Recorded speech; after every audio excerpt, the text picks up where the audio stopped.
Everyone, कैसे हैं आप सब। हम सब के लाइफ में मेरे पास इतने सारे मेरे क्लाइंट्स आते हैं और सबके साथ कोई ना कोई ऐसी एंजाइटी होती है। एंजाइटी सबकी लाइफ में होती है। देखिए, एंजाइटी जो है वो कहाँ से आती है और क्यों आती है। आपके पास जो गार्बेज है, आपके पास कुछ ऐसी मूवीज बनी हुई हैं आपके न्यूरॉन्स में, आपके माइंड में कुछ ऐसी पिक्चर हैं जो बहुत पुरानी है। हो सकता है आप जब बचपन में थे, आप 9 साल से 17 साल की एज में आपके साथ कुछ ऐसे वाकये हुए हो जो जिनकी रिकॉर्डिंग आपके माइंड में पड़ी हुई है। और अगर मैं अपने क्लाइंट से पूछती हूँ किसी के, आपको आपको याद है कि कुछ ऐसी घटना जो पेनफुल है आपके साथ, तो इजीली लोग कह देते हैं नहीं नहीं, कोई नहीं, लाइफ तो बहुत अच्छी है, बहुत सब कुछ बढ़िया चल रहा है, कोई परेशानी नहीं है। मैं कहती हूँ चलो अच्छी बात है, कोई परेशानी नहीं है आपकी लाइफ में, कोई पेनफुल मेमोरी नहीं है। लेकिन वही लोग जब मैं कहती हूँ अच्छा आप 2 दिन इस बारे में सोचिएगा, 2 दिन बाद मुझे बताइएगा कि आपके लाइफ में कोई पेनफुल मेमोरी है या नहीं है। 2 दिन बाद सेम क्लाइंट इस तरीके के आंसर्स आते हैं। समटाइम वो खुद आते हैं, कई बार फोन करते हैं कि हाँ जी, कुछ बातें मुझे आपके कहने के बाद हमने रिकॉल की और कुछ बातें ऐसी हैं, क्या ये बातें भी हमें पेन दे सकती हैं? क्या किसी का थप्पड़ मारना भी आपको पेन दे सकता है? बिल्कुल दे सकता है। स्कूल में टीचर्स होते हैं, स्टूडेंट्स हैं या आपके पेरेंट्स हैं, किसी के सामने आपको कुछ डांट दिया, बिगड़ दिया या स्लैप पड़ गया, आपको उस वक्त नहीं समझ में आता है कि ये सीन जो चल रहा है ये मेरी लाइफ का ऐसा सीन हो सकता है जो हमें फ्यूचर में बहुत सारी प्रॉब्लम्स को क्रिएट करने वाला हो। आपका कौन सा सीन, क्योंकि life is event, every moment events हो रहे हैं इसमें। कोई भी इवेंट आपको अननोइंगली, आपका कॉन्शियस जो है, कॉन्शियस माइंड जो है, वो इस बात को आपको पता भी नहीं लगने देगा कि आपके सबकॉन्शियस माइंड में कौन सा इवेंट जाके बैठ जाता है, जहां आपका इमोशन सबसे ज्यादा होता है। अगर आपने किसी को थप्पड़ मारा, थप्पड़ मारते वक्त जिसने थप्पड़ खाया उसके लिए तो वो इमोशन बन ही गया है। वो उस जगह पे हो सकता है आपके लिए बहुत सारी नेगेटिव बातों को अपने अंदर रख ले, या ऐसे कोई भी चीज, उसको वो सीन वो बिल्कुल अच्छी ना लगे, उसके लिए वो बहुत पेनफुल हो चुकी हो और उसने उस समय इतने इमोशन में आके अपने बहुत सारे इंटरनल टॉक की हो, बहुत सारे लोगों के साथ हो सकता है शेयर किया हो, या जिसने थप्पड़ मारा उनके लिए हो सकता है कि वो बहुत इमोशनल सीन हो गया हो, बाद में रियलाइज किया हो। हमें इस बात का उस वक्त पता नहीं चलता कि कोई भी सिचुएशन और सीन जब हमारी लाइफ में आता है तो हमें लगता है कि आया और चला गया। उस बारे में थोड़ा बड़ा सोचा, दुखी हुए, परेशान हुए, नेक्स्ट इवेंट आया और हम नेक्स्ट इवेंट में जंप कर जाते हैं। लेकिन जो हमारी लाइफ में इवेंट्स चलते रहते हैं, बहुत से इवेंट जिसमें हमारा इमोशन बहुत ज्यादा शो होता है। आप मूवी देखते हैं, उसमें अगर आप इमोशन बहुत ज्यादा यूज कर रहे हैं तो कौन सा सीन आपके सबकॉन्शियस माइंड में जाके बैठ जाता है और वो आपकी लाइफ में कौन सी तकलीफ को लेकर के ट्रेवल करने लगता है, आपको नहीं पता चलता। बिल्कुल वैसे ही है जैसे आपको पता नहीं है लेकिन आपके साथ लाइफ में आप किसी कार में हैं, बाइक में हैं। ऐसी स्टोरी सुनी होंगी जब हम रात में चला रहे हैं और पीछे कोई आके आपको अननोइंगली बैठ जाए। डरिए मत, क्योंकि अगर ऐसे सिचुएशंस हैं, ऐसी कोई भी मेमोरी है, तो वो सारी चीजें ठीक की जा सकती हैं काउंसलिंग के थ्रू और न्यूरोसाइंस में। आप बहुत सारी थेरेपीज के थ्रू इनको हैंडल करा सकते हैं, इनको पूरी तरीके से ठीक कर सकते हैं। लेकिन इसके लिए बहुत इंपॉर्टेंट है कि आपको ये पता हो कि कौन से मेमोरी ने आपके पीछे बैठी हुई है। जब इस तरीके की क्लाइंट्स का कॉल आता है या उनसे पूछने पे बताते हैं, तो फिर वो एक नहीं बताते हैं, वो बहुत सारी मेमोरीज की, पेनफुल मेमोरीज की लाइन लगा देते हैं, जहां ये डिफिकल्ट हो जाता है कि किसको पहले हैंडल करें। लेकिन वन बाय वन हमें उन सब सीन को, उन सब सिचुएशन सीन्स को हैंडल करना होता है। यहाँ आप आपके जो गार्बेज होता है आपकी लाइफ में, प्रेजेंट में जब आप हैवी फील करते हैं या आपको एकदम से हाथ पैर ठंडे होने लग जा रहे हैं, घबराहट होने लगती है, भूख नहीं लगती है, या हार्ट बीट आपकी बहुत फास्ट हो जाती है, या आपको ऐसा लगता है कि कोई गला दबा रहा है या पैर पीछे कोई खींच रहा है, इस तरीके की कोई भी एंजाइटी जब आपके साथ, हर वक्त आपको परेशानी में रहते हैं आप, लेकिन हमें कई बार कितने लोग होते हैं जो समझ ही नहीं पाते कि अंदर चल क्या रहा है, बस उनको लगता है कुछ I am not feeling comfortable, मैं अच्छा नहीं फील कर रहा हूँ। ऐसे लोगों को भी हम, जो अच्छा फील नहीं कर रहे हैं, उनके साथ भी काउंसलिंग और उनकी थेरेपी के थ्रू हम उनकी जो ओल्ड पेनफुल मेमोरीज हैं उनको हम बाहर लाते हैं और उनको ठीक करके, उनको क्लीन करके वापस एक अच्छी हेल्दी लाइफ वो एंजॉय करते हैं। और ये सारी चीजें इमीडिएटली होती है। जनरली आप कोई भी मेडिसिन वगैरह लेते हैं तो उसको आपको सालों खाना पड़ता है, फिर जाके आपकी धीरे धीरे चीज ठीक होती है और वो मेडिसिन आपके साथ ट्रेवल, पेनफुल मेमोरी तो पता नहीं जाती है या नहीं जाती, लेकिन वो मेडिसिन आपके साथ होल लाइफ चलती रहती है। लेकिन यहाँ काउंसलिंग में और थेरेपीज में हम जो आप न्यूरो साइंस की ये जो थेरेपी और काउंसलिंग करते हैं, इसमें हम आपके पेनफुल मेमोरीज को, आपके जो माइंड में जितने भी आपकी लाइफ में गार्बेज हैं उनको क्लीन करने के साथ साथ आपको प्रेजेंट में इमीडिएट इफेक्ट देखने के लिए देते हैं। ऐसे है कि अगर आपने 3 सिटिंग्स 4 सिटिंग्स ली, मेरे पास आप आए हैं, समटाइम्स 45 मिनट्स में ही लोगों की वो मेमोरी जो है वॉश आउट हो जाती है और वो बिल्कुल नीट एंड क्लीन और बहुत लाइट फील करते हैं। एंजाइटी का कारण ही यही है कि आपने बहुत सारे गार्बेज रखे हुए हैं। जब तक ये गार्बेज आपके पास रहेंगे, ये बिल्कुल वैसे ही जैसे आपके घर में आप जहाँ सो रहे हो वहां पे एक मरा हुआ चूहा अगर रख दिया जाए, तो क्या आपको सारी रात नींद आएगी?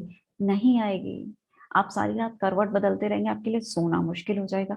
वैसे ही लाइफ को जीना मुश्किल हो जाता है जब आपकी लाइफ में एक आपके गार्बेज इस तरीके के पड़े होंगे, क्योंकि आपको ये पता नहीं होता, इसलिए आप सोचते रहते हैं कि ये शायद कोई सिचुएशन है या लोगों के आमतौर पे सबके साथ होती होगी, या कोई बीमारी है या परेशानी है। कुछ लोग इसको हैंडल नहीं कर पाते और समझ भी नहीं पाते हैं कि ये हो क्यों रहा है।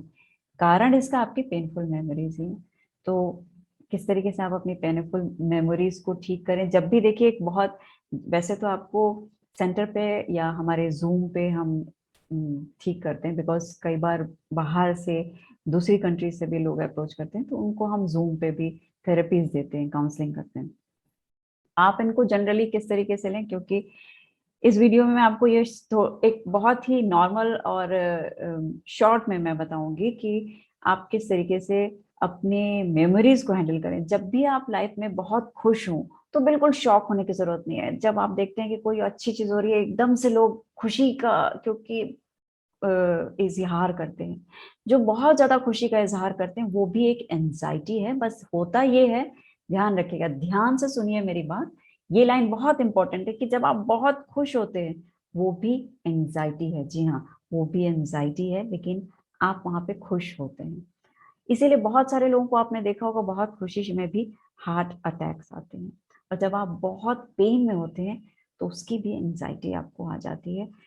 तो हमें इन दोनों से बचना है। किस तरीके से बचना है? आप अपने इमोशन को कंट्रोल में करेंगे, आप अपने इमोशन को बहुत ज्यादा हाईलाइट नहीं करेंगे। बहुत ज्यादा जब हम खुश होते हैं या बहुत ज्यादा इमोशन का यूज करते हैं, तो ये जब कोई पेनफुल चीज देखते हैं आप लाइफ को, तो आप उसको, कोई आपको नॉर्मल रूटीन में आपको आसपास दिखा या आपके साथ कोई घटना होती, तो उसको बहुत ज्यादा फेंटने की जरूरत नहीं है, बहुत ज्यादा इंटरनल बात करने की जरूरत नहीं है, लोगों से बताने की जरूरत नहीं। जितनी बार आप अपने आप के साथ बात करेंगे, जितनी बार आप लोगों को बताएंगे, आपके न्यूरॉन्स उस चीज को रिवाइंड करते जाएंगे, रिवाइंड करते जाएंगे। वो स्टॉक, वो उसके लिए एक लर्निंग स्टार्ट हो, वो लर्न कर रहा है, मेमोराइज कर रहा है। जितनी बार आप बता रहे हैं वो मेमोराइज कर रहा है। अब वो मेमोरी बन चुकी है और वो न्यूरॉन्स जो है उस पर एक अपना पाथवे, एक रास्ता बना लेता है उसी मेमोरी पे। और वो मेमोरी इतनी स्ट्रांग हो जाती है क्योंकि आपने बहुत ज्यादा इमोशन के साथ उसको अपने साथ भी गाया है, दूसरों के साथ भी गाया है। तो वो गाना आपका एक पेट सॉन्ग बन के अंदर ही आपके सबकॉन्शियस माइंड में हमेशा चलता रहेगा। आपको तो नहीं पता चलेगा आप आगे बढ़ चुके हैं किसी शायद दूसरे तीसरे गाने को गाने के लिए, लेकिन वहां से आपको एक एंजाइटी मिल जाती है हमेशा के लिए। अब वो एंजाइटी आपको अननोइंगली कभी भी आ सकती है। कई बार हम वैसे ही सिचुएशन और सीन देखते हैं और एकदम से हमारा मन भर आता है, हम पेन में आ जाते हैं, हमें रिलेट करने लग जाते हैं, क्योंकि आपके अंदर जो, आपने जो उस सीन को बहुत ज्यादा यूज किया, उसकी मेमोरी जो है आपके सबकॉन्शियस में जाके बैठ जाती है और वो आपको एंजाइटी देती रहती है। एंजाइटी जब आती है, आप उसको लेते हैं, परेशान होते हैं, आपकी बॉडी उस समय आपको मैसेज देती है। ये बहुत इंपॉर्टेंट लाइन है, इसको ध्यान से सुनिएगा। आपकी बॉडी सिर्फ हेल्दी रहना जानती है, आपको अच्छी हेल्थ देना सिर्फ जानती है, लेकिन हम अपनी बॉडी के मैसेज को ठीक से सुनते नहीं है। जब भी आपके पास एंजाइटी आती है, वो बार बार आपको मैसेज दे रही है कि आप उस सिचुएशन को देखो, ढूंढो और उस पर काम करो, उसको दूर करो। लेकिन हम उसे कोई दवाई खा के उसको शटअप करा देते हैं, चुप बैठा देते हैं उस एंजाइटी को। तब भी अगर आप दवाई खाएं, आपकी एंजाइटी शांत, आपको लगता है एंजाइटी शांत हो गई है, लेकिन एंजाइटी हमारी बॉडी जो है फिर कहीं और से नॉक करती है। हो सकता है आपकी किडनी में स्टोन के रूप में वो आपको मैसेज दे कि भाई अब तो मेरी बात सुन लो। वो जो मेमोरी है, वो जो मैं जो बार बार आ रही हूँ, ये जो संकेत मेटाफोर्स आते हैं आपके पास एंजाइटी के रूप में, चक्कर आने के लिए, या गठिया के रूप में, स्पॉन्डिलाइटिस के रूप में, सोराइसिस की तरह, थायराइड की तरह, ये सारे मैसेज होते हैं बॉडी के कि आप अपने किसी प्रॉब्लम को आपने जो बहुत रखा है सहेज के, उसको आप देखिए, चेक कीजिए, वहां पे काम कीजिए, उसको क्लीन कीजिए। हम तब भी नहीं मानते हैं, और इस तरीके से फिर हमारी लाइफ में हम देखते हैं कुछ दिनों बाद डॉक्टर के पास, डॉक्टर हमें कोई बड़ी बड़ी बीमारियां बता रहा है, आपको जी कैंसर हो गया है। कैंसर कुछ भी नहीं है, कैंसर सेल सब में होती है। और कैंसर क्यों बनता है? कैंसर कोई बीमारी नहीं है, कैंसर आपके माइंड की एक थॉट है जो कैंसर बन चुकी है।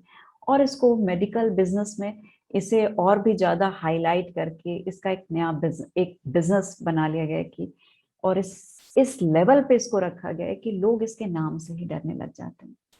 तो ये इस तरीके की जो बीमारियां हैं, वो आपके इसी थॉट से, ओवर थिंकिंग से, और उसका सबसे बेसिक कॉज है एंजाइटी। एंजाइटी से आते हैं। तो आप अपनी पेनफुल मेमोरी के लिए बहुत वॉचफुल रहिए। अपने इमोशन को, कुछ लोग शौक में अपने इमोशंस को यूज करते हैं, तो अपने इमोशन को बहुत कंट्रोल में रखिए। और ज्यादातर आप कोई भी नेगेटिव न्यूज सुनते हैं या आपकी लाइफ में कोई इंटरनल चीजें, तो उसकी बहुत मैपिंग मत कीजिए। उसको हंस के, अगर जैसे अगर आप किसी को कहता है भाई मेरी गाड़ी चोरी हो गई, तो आप वहां पे आप उसको ठहाके मार के हंसिए। हो सकता है दूसरे को बुरा लगे, लेकिन उनकी गाड़ी चोरी हो गई या उनको ये तकलीफ हो गई, हमें हमने सुना वो उसको ये हो गया, तो आप वहां पे इमोशन मत डालिए। क्योंकि जैसे आप किसी की प्रॉब्लम में या अपनी प्रॉब्लम में इमोशन को यूज करेंगे, वो चीजें आपके अंदर, आपके सबकॉन्शियस माइंड में चले जाएंगे। क्योंकि आप सिर्फ उस वक्त इमोशन नहीं, आप देखेंगे जब आप रात में सोने जा रहे हैं, वो चीज आपके पास पॉपअप होगी, आपको उस टाइम भी रिमाइंड कराएगी। मॉर्निंग में उठेंगे, आपको उस टाइम भी रिमाइंड करेगी। ऐसा 3-4 दिन तक चलता रहेगा, और यही इमोशन धीरे धीरे आपकी लाइफ में एंजाइटी का कारण बन जाएंगे। और जब एंजाइटी में रहते हैं, तो आप अ, अगर आप कहीं ट्रैवल कर रहे हैं, तो आपको तकलीफ हो सकती है, घबराहट की बीमारी जिसे हम कहते हैं। तो ये आपको बहुत प्रॉब्लम दे सकती है आपकी लाइफ में। अ, आपकी खुशियों को बिल्कुल छीन सकती है। इसमें आप अच्छे से डिसीजन नहीं ले सकते हैं, काम नहीं कर सकते हैं, हमेशा परेशान रहते रहेंगे। तो हमें अपने इमोशन को कंट्रोल में रखना है, और बहुत ज्यादा पेन को सेलिब्रेट नहीं करना है। और बहुत ज्यादा हमें दूसरों के कुछ लोगों को ये शौक भी होता है कि हमें लोग पूछते रहें, और हमें जताना है कि हम सिंपैथी लेते रहें। इस तरीके की आदत अपने माइंड को बिल्कुल मत डालिए। इंडिपेंडेंट रखिए, सिंपैथी बिल्कुल मत लीजिए। बिकॉज जितनी आप सिंपैथी लेंगे, उतना ही आपका माइंड ट्रेन हो रहा है, उतना ही आप अपने माइंड को ट्रेन कर रहे हैं, वो वैसी ही चीजों को और गेन करता जाएगा जो आपके लिए पेनफुल होती हैं। बहुत ध्यान से सुनिए इस लाइन को। कुछ लोगों को की यही प्रॉब्लम, उनके सेकेंडरी गेन की वजह से लाइफ मिजरेबल हो जाती है, because they love their miseries. Again I am saying, they love to live in their miseries. उनको बहुत अच्छा लगता है अपनी मिजरीज के साथ सह रहना, सोना, खाना, अपने जीवन को बिताना, चाहे लाइफ कितनी भी हेल हो जाए। तो ऐसे लोगों की तो मदद हम काउंसलर्स भी नहीं कर सकते हैं, थेरेपिस्ट भी कुछ नहीं कर सकते, बिकॉज जब तक आप नहीं चाहेंगे, आपके साथ कुछ अच्छा होने वाला नहीं है। और अगर आप चाहेंगे, तो आप अपनी लाइफ को आपके एक छोटे से डिसीजन से बहुत ही खूबसूरत जीने लायक बना सकते हैं, सुंदर बना सकते हैं। तो अपने इमोशन को अपने कंट्रोल में रखिए। जब भी बहुत ज्यादा एंजाइटी होती है, आप तुरंत एंजाइटी को ब्रेक करने के लिए 3-4 ग्लास पानी पीजिए, आपकी एंजाइटी तुरंत ब्रेक हो जाएगी। एंजाइटी आती है, आप एकदम से नीचे देखने के बजाय आप ऊपर देखना शुरू कीजिए, अपनी चिन को अपलिफ्ट कीजिए और एक छोटी सी सेमी स्माइल दीजिए। जैसे आप स्माइल देंगे और बिल्कुल शोल्डर को सीधा रख के बैठिए, आप देखेंगे ऐसा करते ही आपकी एंजाइटी बिल्कुल गायब हो जाएगी। लेकिन परमानेंट उसे हटाने के लिए आपको थेरेपी लेनी चाहिए, काउंसलिंग करानी चाहिए। आई होप आपको मेरा ये वीडियो पसंद आया होगा और ये इंफॉर्मेशन आपकी लाइफ में आपको अच्छे रिजल्ट देगी। और वीडियो पसंद आया है तो लाइक कीजिएगा, कमेंट कीजिएगा, मुझे बताइएगा कि आपने इन सारी बातों को अगर अपनी लाइफ में, अपनी अगर एंजाइटी है तो आपने यूज़ किया तो उसके क्या रिजल्ट्स आए, मुझे ज़रूर शेयर कीजिएगा कमेंट बॉक्स में। वीडियो को पसंद आया तो और लोगों को शेयर कीजिए ताकि वो भी अपनी लाइफ को अच्छा बना सकें, खुश रह सकें। Thank you so much for watching my videos.